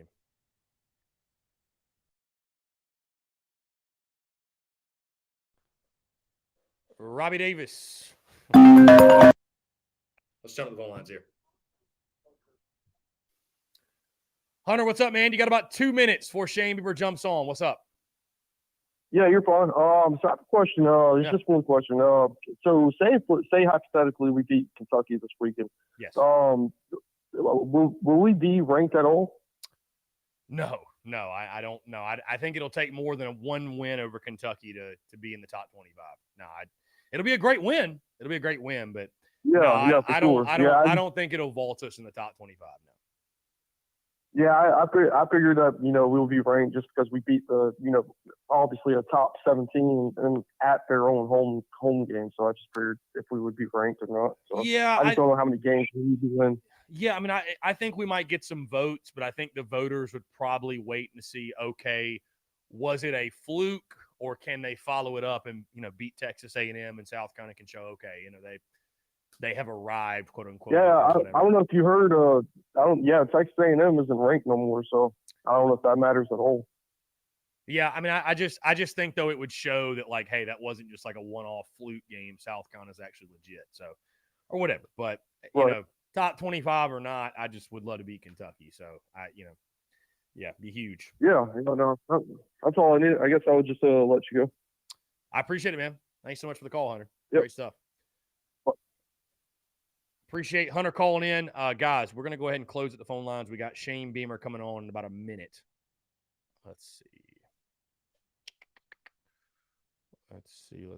I think we also have a text I could get in real quick. Yes. Okay. Somebody texted in, what do you think about using both quarterbacks to mix it up a little? Or would that be counterproductive? Counterproductive. You got two quarterbacks, you got zero. I got another text here from, I don't know who this is from. Has anybody seen the new episode of Gamecock Football with Coach Beamer? The Montario Hardesty segment shows you a glimpse of how complicated the offense is just for the running backs. Imagine how hard it is for the rest of the offense.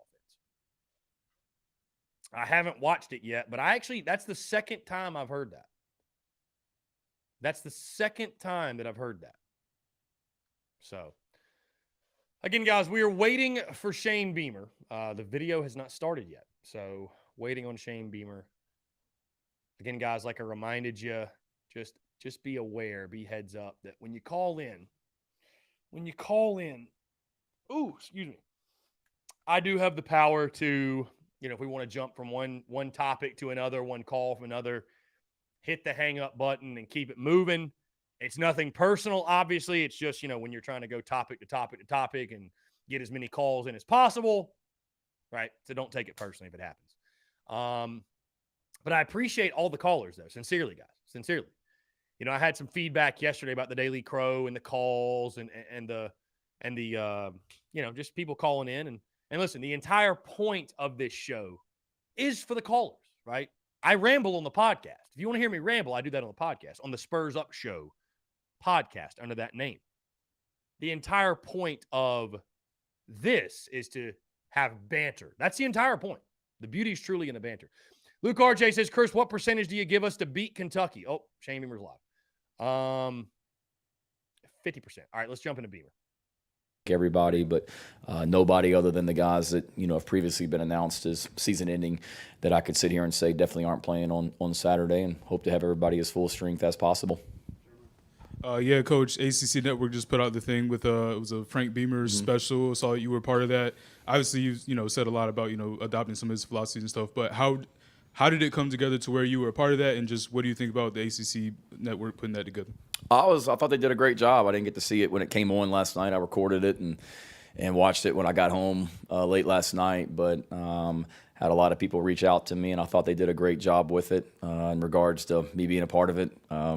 They called and asked if I'd sit down and interview. So I appreciate them asking me to be a part of it. It was great to see so many of his former players on that special. Made me really, really proud as a son to watch it last night, and thought they did a great job of telling that story, and certainly appreciative of the ACC network considering him a legend, and the ACC considering him a legend, and then putting that together. It was pretty cool to see some of the old footage, and me back when I was in 8th grade, carrying the headphone cords on the sideline as well. My son saw it. He says he wants to be that guy now, and I had to tell him that they're all cordless now, so there are no more cords anymore. So he was shook when he heard that one. We'll figure out a job for him as he gets older.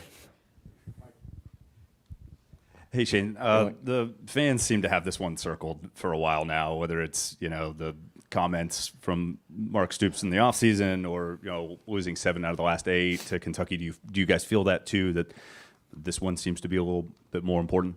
They're all important, and that's not coach speak. I mean, it's anytime you get back in the SEC, it's critical as well.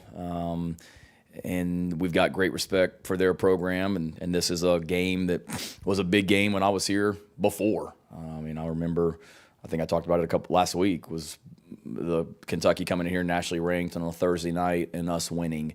And then all you guys that were here remember, we beat Alabama. They were number 1 in the country. And then I'm still having visions of Randall Cobb on 4th down or whatever it was on a game-winning touchdown pass. This game's always been competitive, and I think it's 2 programs that have a lot of respect, for each other. And it's certainly a critical game for us. It's the next one on the schedule. And we had a heck of a game with them last year and couldn't quite finish and get over the hump and win that game. And I know our guys are excited for the challenge this week.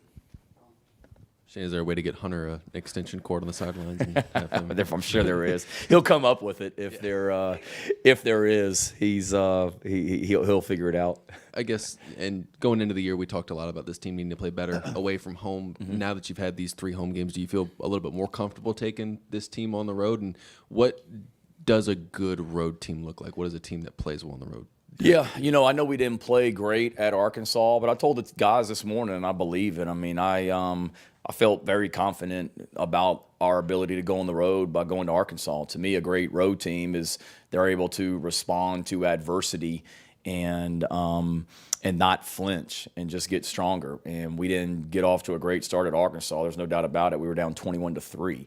But I think a team that's not built to handle the road gets blown out of that game. We battled back and made it 21-16 in the 3rd quarter, and then we didn't lose the game to Arkansas because we were on the road or because we couldn't handle the environment. We lost to Arkansas because we couldn't stop the run and we turned the ball over 3 times in the 4th quarter. So what we need to do is embrace going on the road as a competitor. You love going into another stadium, and I'm sure it'll be rocking up there on Saturday night as it should be. And then we've just got to do what we talk about doing that helps us win football games, running the ball and stopping the run and creating turnovers and playing smart football and winning the 4th quarter and winning the explosive play battle. Do that and play well. But I feel like we're a mature team that has handled that. We showed some maturity last week, handling the short week, and it's going to be critical for us to be mature, resilient, composed, physical, all that stuff in order to win on the road.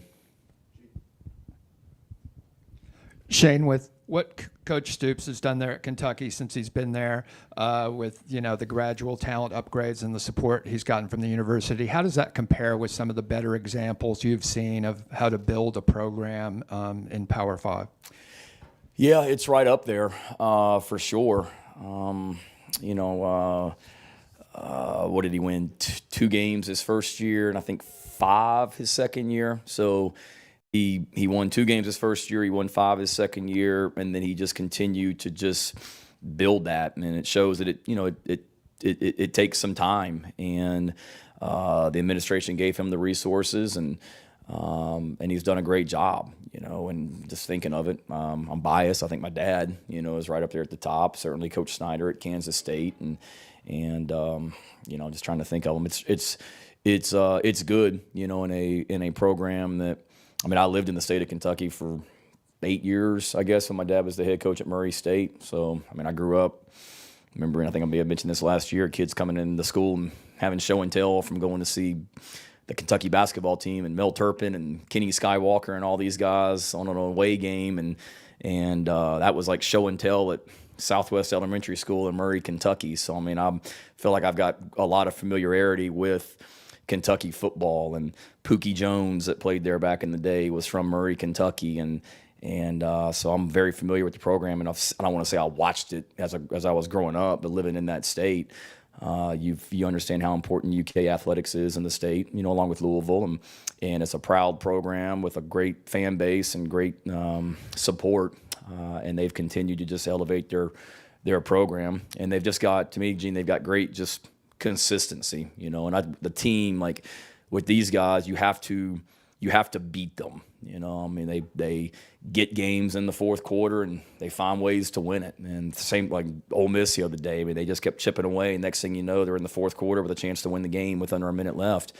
So you got to go beat them. Coach Stoops has done a great job elevating it, and really impressed with just the way they play, and they've got really good players. I mean, you look at last year's team. I mean, there was a bunch of guys that I think are on NFL rosters right now, and there's a bunch of guys on their team this year that will be on NFL rosters also. Sort of going off of Colin's question, but it's been a few weeks since the team's gone on the road. I heard the sound blasting at practice. Just what kind of things do you try to do to get a team re-prepared for an away game like this?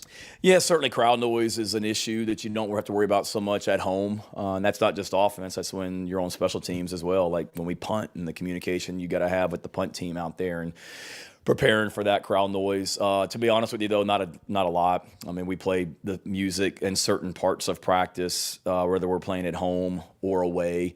The one thing that we do differently is on Thursdays in practice, we'll utilize crowd noise a little bit more in the team periods with the offense and things like that, just so we have to communicate. Punt team, we did a little bit today. If you heard it towards the end of practice, it would have been when we were kicking field goals. We do that home or away just to try and, make things difficult on the kickers and just create more pressure. But we try and keep the routine the same. Our schedule on Friday will be the exact same as what it is for a home game, other than just instead of getting on a bus to go to a hotel, we got to go on a bus to get on an airplane, but the schedule's the same on game day as well, and try and not make it bigger than it is, doing what we have to do to just go play well and coach well, and that's the most important thing. Hey, Shane. Hey. This back half of the schedule is pretty tough compared to that first half. You're coming off of 2 dominant wins. How much does this game feel like kind of a tone setter as you guys enter that, more difficult SEC heavy backstretch here? Yeah. It's the next one. And certainly if we were fortunate enough to be able to win this game, it would make the off week coming up a lot more enjoyable, for sure. And certainly whenever you win, just like the last 2 weeks, it creates momentum that you want to be able to, continue. But it's we don't want to make it bigger than what it is. It's the next one. It's the next opportunity for us to continue to get better as a football team. Not that I want to have the same result that we had last year before the off week, but the last year before the off week, we went out there and played awful against Texas A&M, and then came back the very next week and beat Florida and won 3 out of 5 or whatever it was down the stretch. So we'd like to have a different scenario this year where you win going into the off week. But we'll put together a great plan and prepare to go play our very best on Saturday night. And certainly, if we're fortunate enough to win, it would be awesome. And if not, then we'll come right back to work on the next day and continue to try and get better and get ready to compete against the next opponent. How well do you remember the last time South Carolina played at Kentucky? That would have been last time South Carolina. That was at Kentucky. That was the night I got the job, right? Yeah. Yeah, I remember it pretty dang good. Yeah. It's my birthday too. Huh? I said that was my birthday too. Was it? Yeah. Well, I thought that's what you were going to say, is it was your birthday, or I should have said that. Yeah. No, I remember that night well, for sure. I remember watching it on television, and it was a pretty cool phone call I got that night from Coach Tanner, and the rest is history. And obviously a little unique in that I guess you were sitting at home. Yeah. Ending COVID or whatever, and yes, watching your current team play, and then your future team play. How did you kind of balance which screen you paid more attention to that night as you were sitting at your house? Since I don't work there anymore, all I watched was the South Carolina game. I flipped back and forth just to see how we were doing, but it was one of those kind of like, I was home with COVID that whole week, so I zoomed into every meeting, and I was coaching tight ends, so Stogner would have been in those meetings. I was running the tight end meeting from the upstairs room at our house where I was isolating in, so you prepared the tight ends at Oklahoma to play, and then when you get to Saturday, there's not like I can text Lincoln during the game about something that I see that was going on with Oklahoma and Baylor that night. So I certainly had a great, don't get me wrong, I cared about what was going on. Those were the guys that I coached, but I also knew that I was, my life was probably getting ready to change one way or the other based on a phone call that I was going to get from Coach Tanner, that night. And certainly once you got that phone call, I wanted to watch as much of the South Carolina-Kentucky game as possible. But honestly, once that phone call happened, it was such a blur. I don't even remember if I watched much of the game after that. It was more what's next, and I got to get on a plane tomorrow morning and fly to Columbia. You talked about how Kentucky just finds a way to win games in the fourth quarter. You haven't had a one-score game yet coming down the stretch. How do you keep your guys sharp on stuff like that? And I guess, what do you think the mentality of this team would be if they get in that situation eventually?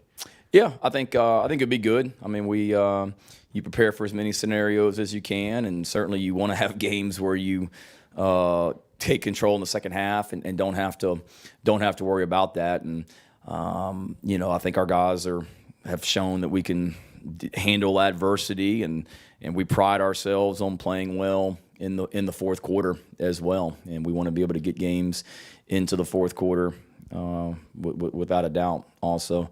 And the other thing, Hale, too, I felt like garbage that whole week. So Saturday, Saturday, my wife was like, we need to get one of those, what is it, like an IV where they like pump in like juice or fluids or whatever into you. So it was supposedly something, but she said helps like get your energy back. It's like it's an IV, but it's like an energy boost or something. I don't know. Some of you medical people may know about it. So they literally came in the house, and I'm literally coming off COVID. I'm in the living room getting an IV, watching South Carolina, Kentucky play, and just phone in one hand, waiting on Coach Tanner to call. So I remember that. I don't know if it helped, but I felt better the next day, and I was able to get out of quarantine. Well, I guess that day was when I was able to come out of the next morning. So I got my IV, and I was boosted up and ready to roll to come to Columbia the next day. 15 pounds lighter. Hey, Shane, I know you told us that before the Charlotte game, you told the guys to go out and just have fun. Mm-hmm. Okay, now you've had 2 blowout wins. So I guess I want to know, are the guys a little more relaxed now? Are they having more fun? Not that they weren't having fun before, but just being able to enjoy themselves a little more, especially during games. Yeah, I think so. I hope so. I felt like, those first 3 games, not that there was pressure on us, but it was almost like feeling like you had to make every play and not being able to just go relax and have fun. And we want to work really, really hard during the week and prepare really, really well during the week so that we can go out on Saturdays and just turn it loose and have fun and not worried about making mistakes. And I think our guys have done that the last couple weeks, and this week will be no different. You prepare really, really hard, but Saturday night, SEC Saturday night game, under the lights, on the road, national television. What more could you want? That should be exciting and should be fun. And want our guys to have fun playing with each other and playing with passion and celebrating with each other as well. And now you got to go play well in order to do that. But I think so, Rick. I think they've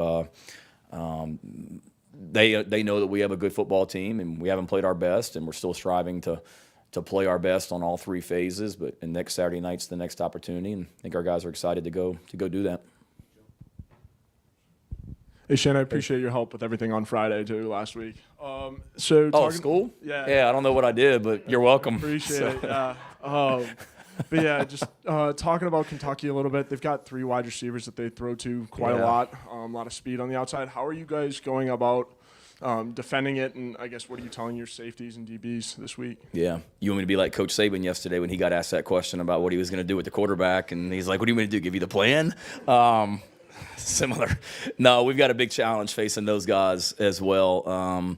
Obviously getting Rodriguez back, they're able to run the football efficiently with him. I mean, he's a proven back, but now you've got what is it? 2-6 and 2-6 and 9, I think, are their numbers with Brown and Dane and Robinson. They're fantastic players, and they're electric and dynamic on the outside. I mean, great in the return game. One returns punts for them, the other one returns kickoff returns for them. So they're explosive there, and they've got great speed and can run past you. Don't know the young man from Nashville, but obviously Robinson's from Virginia, and remember him because he obviously went to Virginia Tech, and I was at Georgia, I guess, and went into his school, and we were looking at him. And then Dane Key, we tried to recruit here last year, and felt like we had a good opportunity till I got word that when Florida beat Kentucky, or when Kentucky beat Florida last year, that Dane's mom was at the game and leaped over the wall and like broke her foot or something storming the field after Kentucky beat Florida. So I felt like we had a pretty good chance. But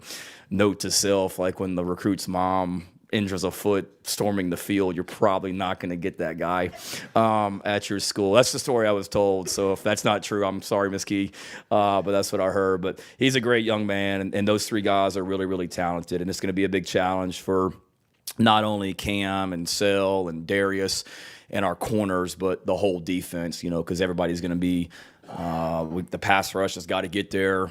We got to stop the run, first of all. The linebackers got to make plays. Our safeties are going to be involved with them on coverage. So it's a team effort because they're really, really explosive, and they can make big plays, and they can go up and get it. I mean, you saw the catch that Dane made against Florida where he went up and got it, and then some of the plays they made throughout the season. It's really impressive to watch, along with an NFL quarterback.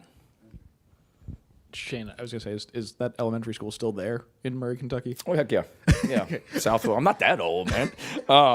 Yeah, Southwest Elementary School. It is. And I guess when you look at Spencer's progression over the last 5 games, I mean, I know it's not necessarily always totally linear, but I guess in terms of what you've seen from him, game 1 to now, what's different? What's changed? What do you feel like he's done over that time to sort of improve and where he's at now? I think he's got really good command of what we're doing. I think he's got a better understanding of it for sure. If you look at what we're doing conceptually, I think we've really shrunk it down in some ways since the first game. Not that we were doing too much in the first game, but I do think, we're running a lot of the same pass concepts, just out of different formations, and, we're running the ball. And if teams are committing too many people to the box to stop the run, Spencer's done a good job of kicking the ball out, on the perimeter, and let's go get 5, 6 or more yards as well. We talked to him after one of those first couple games about not always, escaping out of the pocket when he felt pressure, stepping up in it. Like I talked about on the teleconference, he did that the other night on the touchdown pass to Stogner. I think he's got more, I don't want to say confidence, but he's done a great job of being a leader, the last few weeks, and just continues to get more and more comfortable and confident with what he's doing, and then what we're doing around him as well. Shane, what have you seen from Bam Martin Scott lately? Obviously depth has gotten him on the field, but what has he done to really earn that spot once he's gotten on the field? Yeah, no, I'm a huge Bam fan. He's got size, David. That's what I like. And when you look at him, he looks like what a linebacker is supposed to look like. And, he's done a nice job for us on special teams, and he shows up there. He practices really hard. I'm a firm believer that what you're doing off the field relates to what you're doing on the field. He's doing fantastic academically right now, and proud of him from that standpoint. He's matured and just goes out there and gets better each and every practice. I think he's a guy that we need to continue to play more for sure, because he has, like I said, size and instincts, and made a nice interception, a nice run after getting the interception the other night as well. Don't get many free weekends in your job. Just, I'm curious how you spend it. You play any Call of Duty with Marcellus or anything like that? No. It was a good Saturday. I got home Friday night, obviously, after work, and probably a lot like a lot of you guys, I guess, watching football. woke up Saturday morning, had a couple cups of coffee, watched a little bit of game day, went downstairs, jumped on the Peloton for a while, came back upstairs, went and got a haircut, came home, watched football all afternoon. After the 12 noon game, went on a walk with the family for a little over an hour. Came home, watched more football, ordered Mexican food for dinner, built a fire on the back porch and sat outside and watched football. Went to bed about 11, and that was it. So it was awesome as well, but enjoyed watching. And I see what a normal Saturday is like when you're not working on it or not working on Saturday. Was that a scripted Saturday, or did you audible? No. Shane, it was scripted, I think. So it was very much planned, a lot of it. Shane, some coaches put out a depth chart in the preseason. There's no changes. Others alter it a little. As far as yours is concerned, the tweaks and stuff, are those intended to be a reward? You're trying to motivate people, or what's up when you redo your depth chart each week? A lot of it is how quickly can I get Steve Fink out of my office when he comes in here and says any changes to the depth chart. Let me just throw an "or" in there this week to make Fink happy. No, a little bit. No, I think a lot of it is I try and be as forthcoming as possible. But I do think that Cam Smith may line up different places each week, or an offensive tackle may be different each week. I don't know how much of an advantage, if that's the case, to be totally, I don't want to say honest, but to put guys exactly where they're going to be lining up if there are changes to the lineup. I think that is something. There's a strategic advantage where you're smart about it as well. But for the most part on there, I mean, what's reality is what we put on there, and I think this week we changed an "or" with Tonka Hemingway and some of the D linemen, and a lot of those "ors," Gene, really are because I feel like we have multiple starters. Like if you look at our defensive tackles, I mean, those guys are rotating. We're playing about 6 defensive tackles. So to me, we've got 4 starters, and then we've got kind of the next couple with TJ Sanders and Nick Barrett, and just kind of reflecting that a little bit better. But it's nothing. I mean, we communicate with guys individually on the team if there are any depth chart changes, because we talk about competition here all the time. So we're constantly competing. Things aren't set in stone. But it's not like I put the depth chart up in the team meeting on Tuesday morning and say, okay, here's the changes, just so everybody knows. I mean, we communicate that with individuals, and they know as well. And a lot of that too, the other thing too, is Steve usually asks me that on Sunday night, and a lot of times on Sunday night, we really haven't made a decision as a staff on exactly what we may be doing this week, because at that point on Sunday night, we're just coming off the game from the day before. We haven't really dove into the next opponent yet, and a lot of those decisions are made on Mondays as well. Not that we don't update it, because I will if there are updates, but I hope that answers your question. So yeah, I think from a depth chart standpoint, but it's overall personnel with our team. We're constantly competing. You're evaluated every single day on what you do in practice and what you do on the field on Saturdays. And to me, your depth chart, who's playing, should reflect that. And we tell our players that all the time, that I don't care if you're a 6-year senior that's been a starter for 3 straight years. Like, you better keep competing, because there's other guys behind you that are continuing to try and get better, and we don't want anybody getting complacent around here. I was going to ask you this before you reference Coach Saban and the quarterbacks thing, but Luke's obviously at that 4-game threshold. Is the plan for him to play if he needs to at some point down the road, or can you kind of share what the plan is there? You talking about Luke Doty?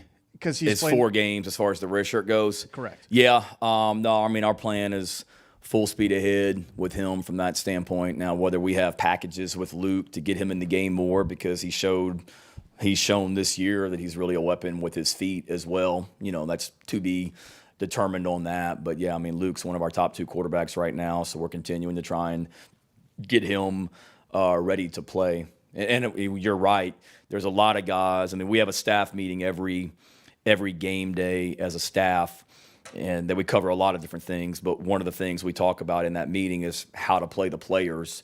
And now that you're at this kind of halfway point, that's one of the things that comes up is, okay, we don't need to put this guy in the game unless it's an emergency because we'd love to save those 4 games, or we're full speed ahead on this guy. I mean, there was one of our players was in my office right before I came in here, and that was one of the discussions we had. He's a freshman, and he's playing on a special team right now, but he's not playing as much on offense, defense, and just kind of talking about his role in the 4 games and all that as well. So those are things that we discussed, but we're full speed ahead on Luke.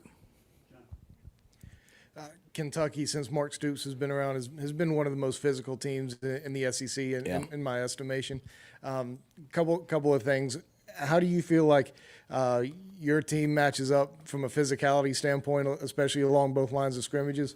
And 2, Kentucky's offensive line doesn't seem to be having as great a success as they have maybe in recent years. Do you see anything different about them? You're right. Your observation is correct. I mean, they are really, really physical. And, I mean, they've always been that way. I mean, I can remember when I was at Georgia as an assistant, and Kirby used to talk about just how physical they were. And back then, this was before they had some of the new offensive coordinators, and they were doing a lot of wildcat, and it was physical downhill and trying to bloody your nose. And Kirby used to talk about that when I worked at Georgia. So that's their mentality. He's a defensive coach, and it shows.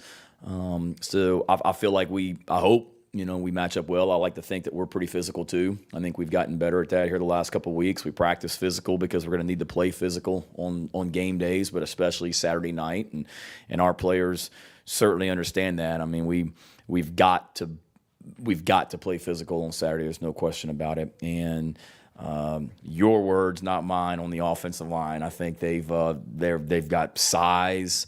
They're physical. They've got big humans on that offensive line. They lost 2 really good offensive tackles, I guess, off last year's team, and they've had some injuries up front on the offensive line where they've had to move some guys around. But I think I'm impressed with them. I mean, they're athletic, and they got some good young players, and the transfer from Auburn that's starting for them is a really, really talented player. And I know they've given up some sacks, and they're not running the ball as efficiently as they would like, I guess. But I mean, I watch the tape, and I don't see that. I see a really physical, impressive, athletic offensive line group. I got you. We'll give him one more. He's trying, man. Shane, you want to give a shout out to the Mexican place you had? No, because then I feel like if I do, then it makes the other ones feel slighted, and one may be a sponsor and all that. I don't know. So I don't even know, to be honest with you. My wife ordered it. It just showed up, and yeah, it did. Yeah. You guys obviously probably script first 15 plays, first 2 drives of the game. When you guys are scripting, what's the conversation like with Sat when you're doing that? Is it, hey, let's try and do some different things to see how they line up. Let's try to run our scheme to get guys a little bit into a rhythm. What goes into how you script those plays? Yeah, I think we're going to certainly you're not going to necessarily say, okay, this is first play, second play, third play, fourth play, because you don't know how the game's necessarily going to go. For example, the Georgia game, I want to say we hit, I think it was Georgia. We hit Jaheim. Did we hit Jaheim on that first drive?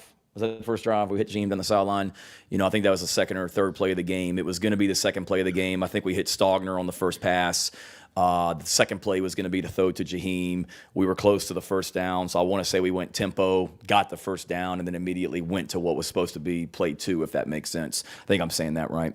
So you can get off script a little bit, but it's more so these are the opening 10 plays we want to get called early. 1, it's something that we like.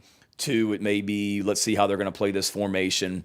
3, let's run this to try and set this up later.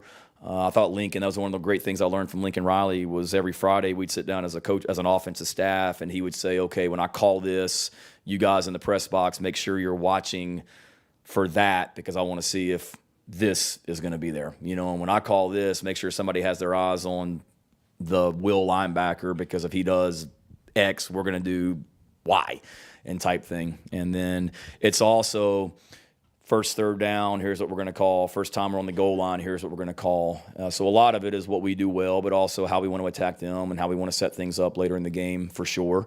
And then we talk about it as a staff, and then we go over it with the offense on Friday night. I mean, that's what the Friday night offensive meeting is here's the openers, here's how we're gonna start the game. What you got? We're good. Sorry, didn't mean to overrule you. No. Think Marshawn told us the story after the game Thursday about how you all kind of picked up trash after the Georgia game in the locker room to throw away some bad thoughts. How did that kind of come around, and how do you think that helped? I think it was really good. To be honest with you, it was. I remember I think it was Bill Parcells or Sean Payton won. They had a bad game in the NFL, and they went out on the practice field and they dug a hole and they buried the game from the day before.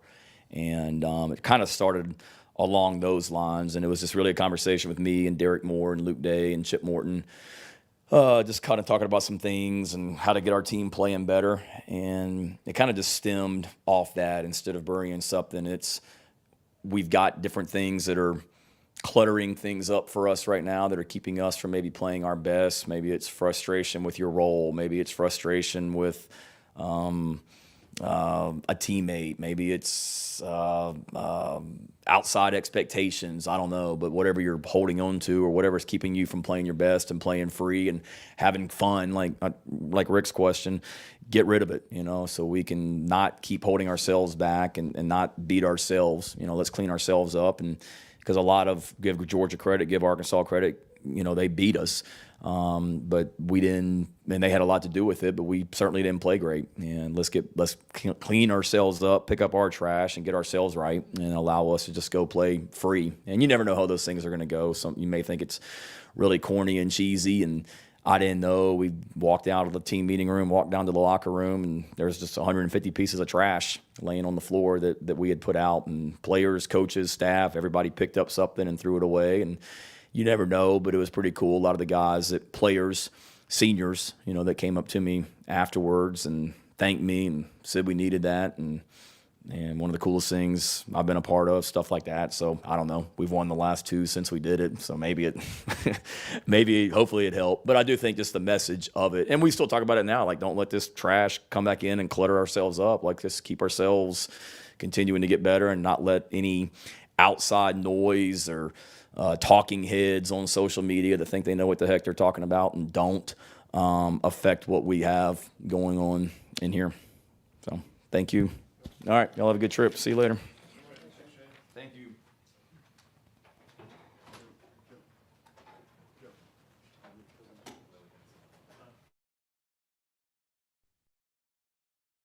Okay, that's it for Shane Beamer. Folks, appreciate you all tuning in. We're going to go and get out of here. We are past 2 o'clock. Stay tuned for the podcast that will drop tomorrow. I'll have my full thoughts and a full breakdown on all of Shane Beamer's comments on that podcast, as well as talking gambling, and a great conversation for you guys to tune into as well. Hey, appreciate all those that called in. Thank y'all so much for the banter. The beauty truly is in the banter, and I appreciate y'all each and every single day making this thing what it is. Hey, thank y'all so much. Have a fantastic rest of your Tuesday, and we will talk to you all tomorrow.